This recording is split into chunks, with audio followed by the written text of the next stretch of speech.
Hi there, it's me, Stuart Webb, and I am back for the first time in ages, probably a whole year in fact, with another YouTube video. Will I remember how to do these? Will I be able to maintain the incredibly high production standards that I always aim for? You'll never know until you've watched the whole thing. I'm sure you'll sat at the edge of your seat to discover if I have still got that professional knack. Well, whilst you decide if that is the case or not, I'm going to talk about my experience at TF Nation 2018. Which was a bit of an interesting one for me this year because it took a while for me to warm up to get excited for the idea. I don't know why. Certainly it wasn't anything wrong the convention did. Sort of even the week before, I wasn't really in that zone of going, yay, TF Nation. So I did try to do a bit beforehand to psych myself up for it by sharing old convention photos and talking about different things on Twitter, but it was really only come the Thursday before the convention that it really got going for me. Maybe I'm just getting older. But that's why I was so glad I did the Thursday for the first time. You know, I did slightly contrive a reason to go there on the Thursday because I didn't have a hotel room for the night. It was a case of going there and coming back, which even though I live locally, that was basically a £10 train ticket.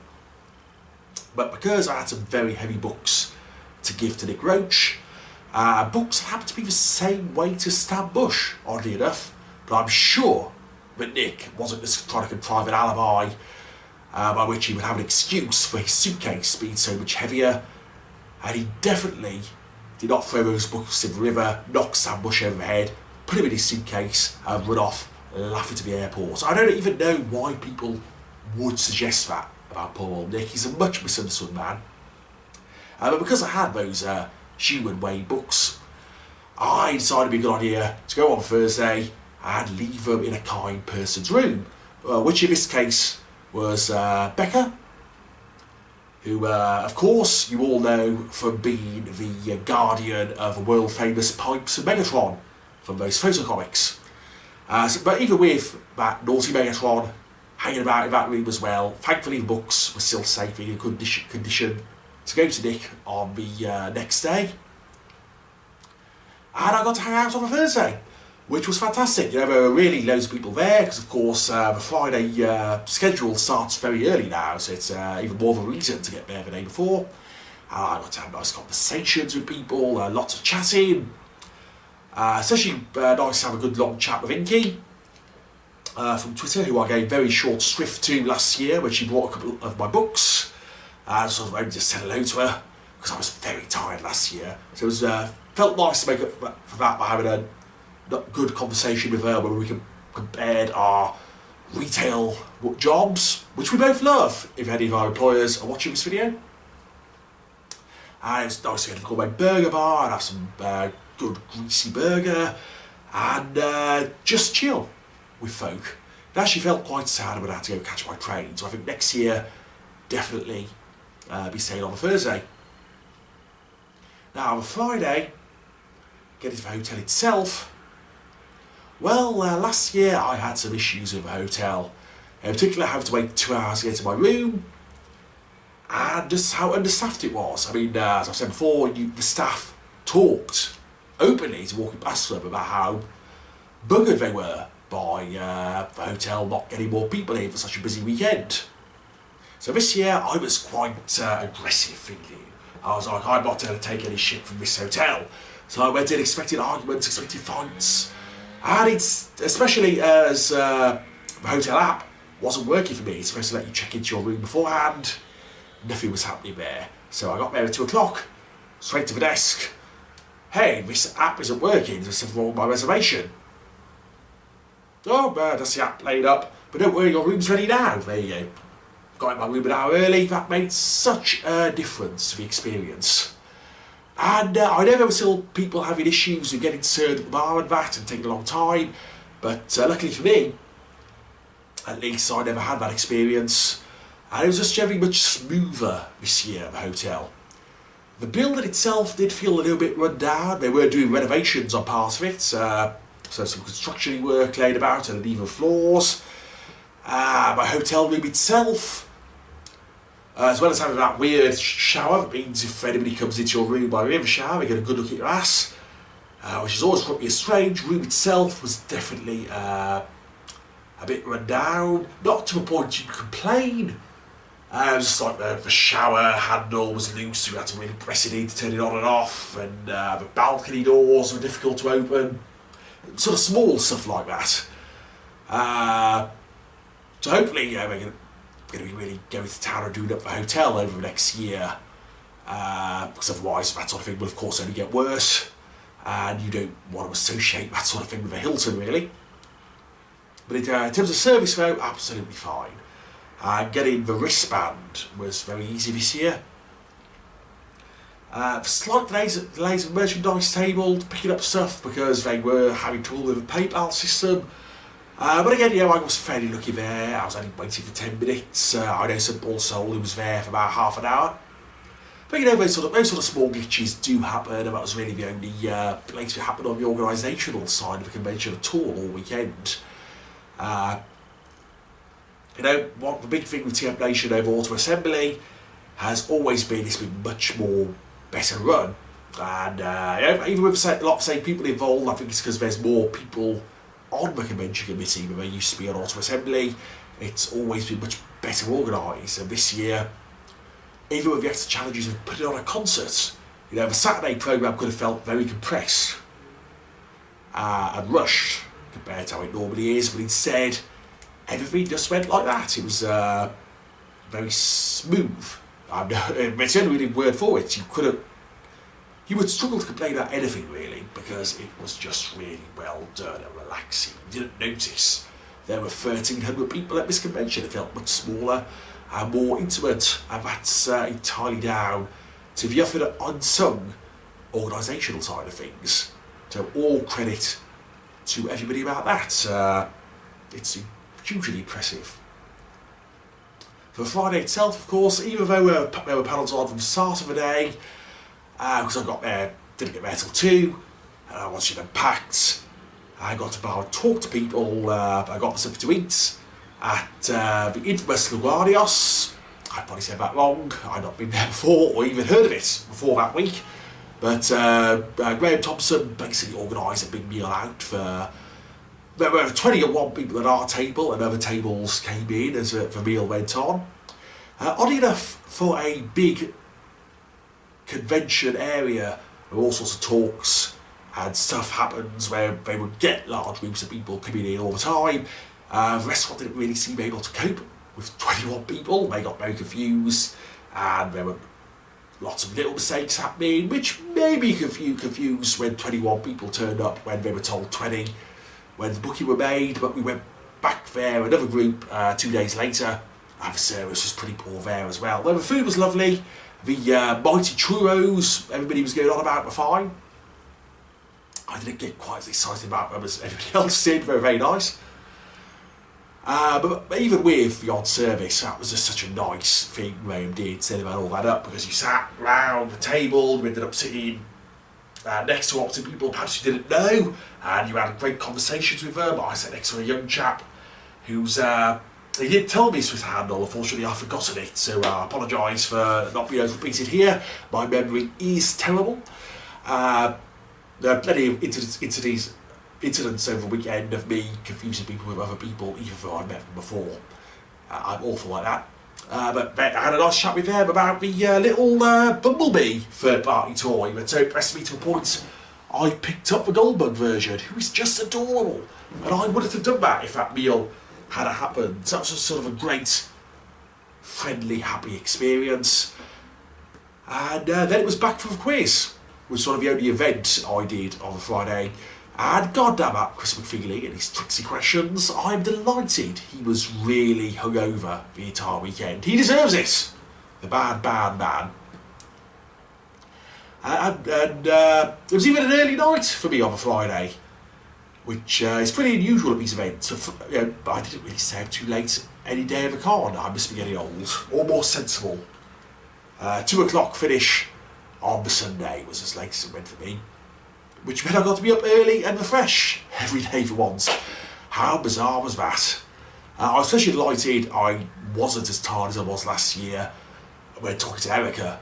I only spoke to you briefly because she became a star of the convention because of her involvement in one of the Saturday night events. But she saw me looking like a dead corpse last year, so being able to convince her that I was a human was very much a relief. The other person I was glad to have spoken to more than I did last year was Juan, who is a big fan of the podcast that I do, and paid for my lunch, Marion's lunch as well on a Friday, which was extremely kind of him. It meant I had to now agree with him about Reign of Starscream. That's my credo. If you buy me lunch, I would agree with you about anything you say. So I now love the Reign of Starscream. That's one good comic, and is totally in the spirit of the film universe. And so all that was great, sort of the socialising side. Just really, really nice. For the Saturday, the trick I'd always say for Saturday is don't bother queuing up beforehand, because people do, and of course it's all part of the fun, but it's so well run, sort of everybody gets in within 5 minutes. So if you were there at 9:15 rather than 9 o'clock, you just walk straight in, and it's nice and easy. So my big thing this year at the start was to hit all the guests first, because I didn't really want my LFCC experience again, where I was just spending most of the time in queues, which again proved very easy. It was all very nicely run. You could sort of go up and say hello to people with very little fuss or bother. They were all friendly and kind. Especially nice to meet Margaret Scott, because I'm a big fan of Formula One, but all the actors were great as well. And sort of the only two people who had really massive queues were the ever friendly and chatty Nick Roach and Stan Bush. It almost felt like they were in competition, seemed to be the busiest. Stan Bush won. But yeah, even Stan, who is, yeah, I'll be fair, I'll be kind. I say he's probably on a different level of fame to the other people there. That probably does more sort of appearances at concerts and that, where he gets recognised and treated as a celebrity, than any of the other guests do, or sort of generally through TF Nation is, because Transformers celebrities don't get recognised in the streets, they don't get mobbed. Well, maybe Nick Roach does, but he's that kind of guy, you just want to mob him. It's sort of about 1 weekend a year where they get to be treated like rock stars, which means they're just so happy to be there. And it's an amazing experience for them as well as you. Occasionally you get assigned into things, you can often meet guests who are a bit jaded because they do so many of them. Not at TF Nation, maybe it's once a year, and it's a highlight of their time because they realise how much people appreciate what they do. But yeah, Bush could have been a bit more standoffish, but he was perfectly friendly, shook hands, he was having to sign as much as he wanted, as far as I could tell, and seemed a fairly chill bloke. So that was pretty cool. Even though I didn't pay to go into the Saturday concert, because I can only name 2 songs that he did. But in terms of stuff from the guests, the big highlight for me was, because Transformation is ending, I'm just about to see the end of a UK comic. My Nick Roach of Action Master Optimus Prime has featured in the last issue of Marvel Comic, reading my own book about the Marvel Comic. Pure egotism. I might as well ask Nick to draw me, but it's such a nice thing you ask it up on the wall. And the best thing is, on a Monday, after the convention had ended, I ended up having to have a nap at home because I'm an old man now.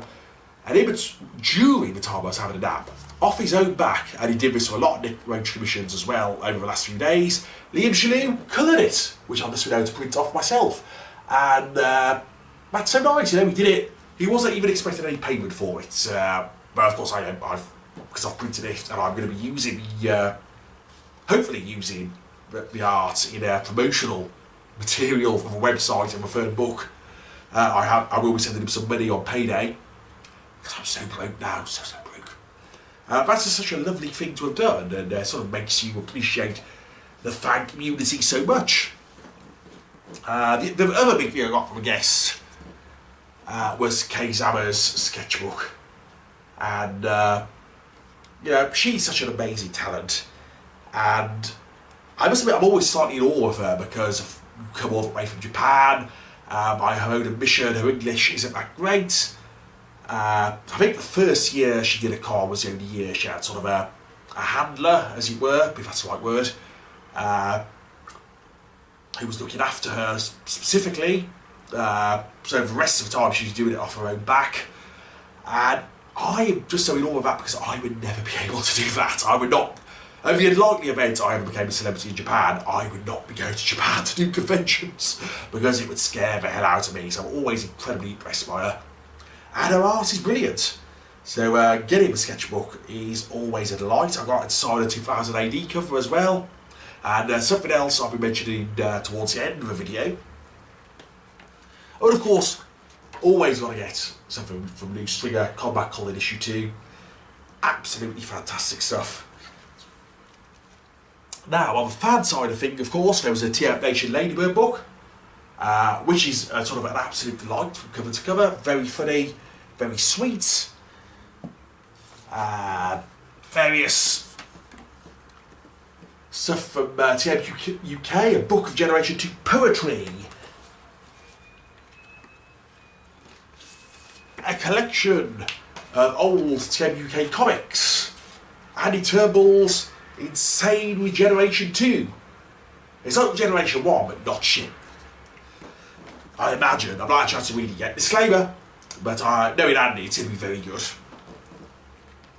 And I've also got various prints and sketches from The Forge. My favourite thing I got from The Forge is a new keyring of Rung from Zero Kaiser, who's an amazingly talented chap, but all the people in The Forge they were just fantastic people.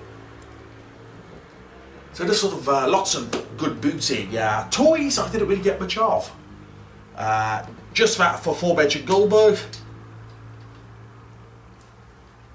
The third party Machine Wars Optimus Prime. I kind of wanted Thunder Clash more, but sadly Thunder Clash was too popular, and it is a lovely toy as well. And also my sort of sympathy buy. Every year the Space Bridge have hundreds of unopened slicks, and I just felt sad for him because they never sell, so I picked one of those up. But because of LFCC earlier in the year, that and a handful of prints was pretty much all I bought because I was very broke, even with saving up all year. But all great stuff, and was very glad to get hold of it. The panels of that and the convention itself, the Nick Roach panel is always a highlight. That man, he knows how to work a crowd. When you put him with Jim Sorensen, you get pure, understilled, big dick energy coming off that stage, hitting you hard in the face, so to speak. So that was an amazing panel. The Margaret Scott panel was great, very interesting as well. Lots of interesting stuff about working on licensed properties and in-house properties. I've got those two terms correct because she was very specific about that. And the sort of challenges of being a woman in comics and how difficult it is for her to get people to let her write male superheroes. All that stuff was very interesting. Lots of good stories about it all in one as well. Dave Wallace on that panel did a good job hosting it, as he did with his other panels as well. Actor panels, I was generally in queues, so yeah, you could always hear them perfectly, but yeah, they all seem interesting, likeable, funny people, and boy, I would slaughter his name. I'm going to try and pronounce it, so I would just call him the guy who played Sideswipe in Revenge of the Fallen. That's what we all call him, that's what he's known best for. I love the fact that he got a 20-minute anecdote out of saying one line of dialogue. God bless him. Well, the big panel for me was the Lost Light one, of course, because it's the end. And it was a difficult job for Chris McFeely to host, because he could have quite easily been every question you asked would be wait and see, can't tell you. So this one was interestingly structured to focus more on what has happened rather than what is happening, and all sorts of interesting stuff was in there. But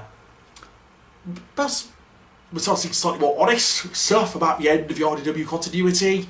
So it's interesting compared to John Barber, who is still working for them, and of course naturally has to put a positive spin on things, as anybody would when they talk about their job publicly. So I do when I talk publicly about my wonderful job. And so he spoke about how he had thought mine when he's ending. He phoned James. James agreed he could finish his run easily as well, and then they both decided to end their comics. That's a little odd, which is sort of Nick being fairly honest about how 15 months ago or whatever, when this was happening, the discussions at IDW were happening. IDW weren't responding to emails from Nick and James about the books they were supposed to be writing until they were told, this is ending. And then in the Lost Line panel, it gets revealed that we lost basically an entire season, 18 issues of Lost Lines that were not planned out in exact detail, but he was assuming 40 or aiming for 43 issues. And there was more than enough plot to fill those 43 issues. Sort of everything after issue 12, where he was told to start wrapping it up, to the start of Crucible, which was always going to be the end of the series, is hyper condensed. And that's not a bad thing. We've had lots of good stuff.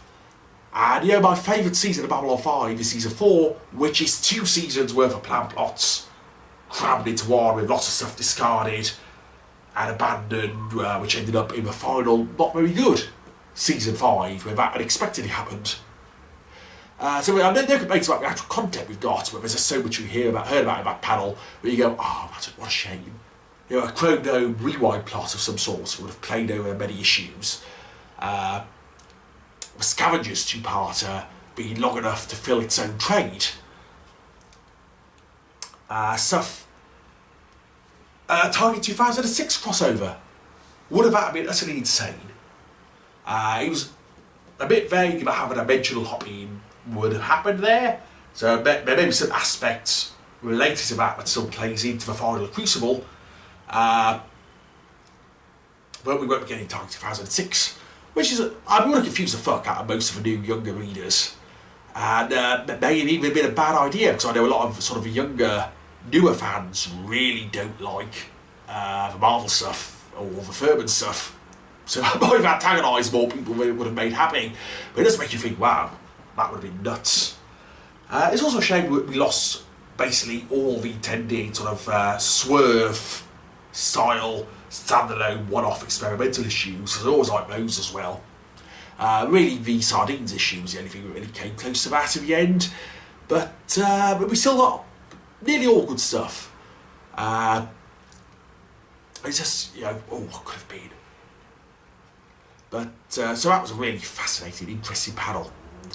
And it's always a highlight, because James and Jack, they bounce off each other well, they know how to talk to the crowd. They're not as bouncy as Nick is, but who is? It's just a really well done panel. In terms of the other stuff, the Saturday event, evening event was the first time I'd done it. 2 years ago I was doing an interview. Last year I had to keep Tyrone McNally company because he only had a day ticket. So getting to see the cosplay competition was great, and there was so much talent. And I just wish we'd be able to get good photos of everyone with my photography skills, and especially it was interesting how some people whizzed across the stage and some people absolutely milking it. There weren't any names, anonymous. I take that because that was so funny and well done. But this is an amazing done event. The script reading was quite funny. I went to grab Nick Roach to give him the books in between the cosplay competition and script reading. So when I came back, I've no idea why they were playing Just a Minute. Were they trying to fill for time? Had that always been planned? I'm not sure in what context that was introduced. And would Jim Sorrison have even heard of Just a Minute before they asked him to play it? But just seeing Erica get a day, a free ticket for next year, and all the banter on that was quite fun, even with no context for it. So yeah, it was a really nice Saturday event. I didn't go to the Sam Bush concert because I didn't want to take a ticket from one of his insane fans. I know some people were joking about him singing Dare twice, but yeah, if I'd have been Sam Bush, I'd have sung the touch and then Dare, and then a melody of Touch of a Dare, and walked off, laughing. But he's a nicer man than me. But I was in a bar and just having more great conversations, which was also how the Sunday night ended as well. So it was really very much about the fan interactions this year. Any constructive criticism to offer? I suppose it would be that Lost Light panel was a real peak of a convention. It felt like when everybody was getting emotional at the end and crying. And apart from me, because whenever I meet James, I just take the piss out of him. Which he doesn't mind, you know, it makes a difference to all the people shedding tears. He hardly ever asks security to drag me off anymore. Bless him. But that was a big emotional peak of a convention. And that being followed by another panel afterwards, which was an interesting panel about the convention itself. You know, I love all that sort of behind the scenes technical stuff as a sort of an old fart of these conventions. But it didn't quite match the resonance of the end of the Lost Light panel. So if it had been the other way round, everything would have flowed into the closing ceremony much more smoothly. And I know some people were a bit unsure about having the closing ceremony in the smaller panel room. But I quite liked it. It was almost nostalgia for the old, very small convention days. Especially the sort of impromptu projector screen they had up there. Really, the closest thing you could say to a negative about a convention is I should have done 2 panels the other way round. Boy, that's a good convention. And I went out of it so happy. And I was especially glad they announced the dates for next year, because boy, can getting the time off be an interesting thing here in my work. Which I love my work, by the way. Like John Barber, I only say positive things about my employers. I like that it can be a fun and difficult thing at times. So that was just delightful to know the dates for next year and not have to worry about that now. I'd already booked off the right dates. Because got to get a bit earlier where I work. So knowing they weren't going to... Because the convention has moved about in August for the last few years. So knowing it was the same weekend definitely was a big weight off of mine. And meant when I walked out of there on Monday, I felt pretty damned good. Now, a thing I haven't mentioned and I want to close out on, because it's hopefully a big and important thing. And of course I place things in an awkward position before I started recording, because that's the sort of person I am. Yep, my technical skills are definitely as sharp as ever after a year. Now, those of you who know Marion Hilditch or Mamorta, known her for 5 years now. I'm still not entirely sure how to pronounce it. I get it wrong every time. But if you follow her on Twitter, you will know that she was selling cards at the convention that she had made for a local York charity, IDUS, that deal with domestic abuse victims, helping and supporting them in the York area. Sort of very important charity, I believe. It's the only charity of its type in Yorkshire. And she wanted to raise some money for them with her fantastic photography. And I believe at the convention itself she raised about 185 quid, which may have gone up a bit down with people paying a bit more to get them since. But I picked up 2 packs myself because I had a bit of an idea. Because I never do such a charity, I'm a terrible, terrible person. So I thought it would be nice for once to actually do something. And for this charity, to get the cards signed, there were 5 of them, so signed by 5 different guests, 4 of which vaguely related to a work they've done in the world of Transformers, 1 of which they were just an awesome guest. So I was like, I'm going to get them signed the card that's left over because I really want them in this pack. And at the end of this week, which is the 25th of August, 24th, oh fuck, the 24th of August, I'm a clever boy, I'm going to be selling these cards by on my Twitter account, by a blind auction. I'll be asking people to send me a direct message with a price they would like to pay for the set of 5, and whoever offers the most will get set of 5. That money will go directly to the charity. That will be on for a week, running to the 31st of August. and I had to double check there, don't want to get it wrong again. And if you put in a bid, you can win some very nice cards. But who are they signed by, you ask? Well, let me show you. They are signed by James Roberts on Megatron, who also put a little message on the inside.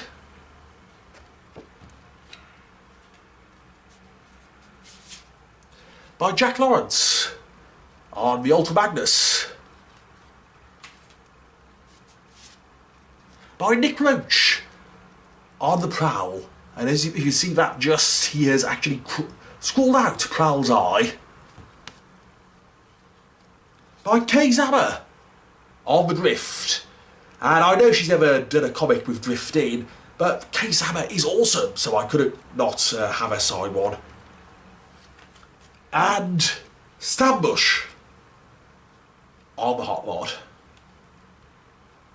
So if you would like to be with a chance of one of those, keep an eye on my Twitter feed. If you're not on Twitter, you can also email me. I'll put the email address in the description of the video, crazeweb@yahoo.co.uk. And I hope everybody will really go for those, because it's for a very good cause. And on that note, I don't know when I will be doing another video. Maybe not till TF Nation 2019. You can see how I age over the years. But I hope everybody had a good convention. And next year, it's the anniversary of Revenge of the Fallen. I'm not really sure how the logo they announced ties into Revenge of the Fallen. I'm sure it does in some way though, because I can't imagine there's anything else good having an anniversary that year. So I look forward to seeing you all back at the Hilton next August.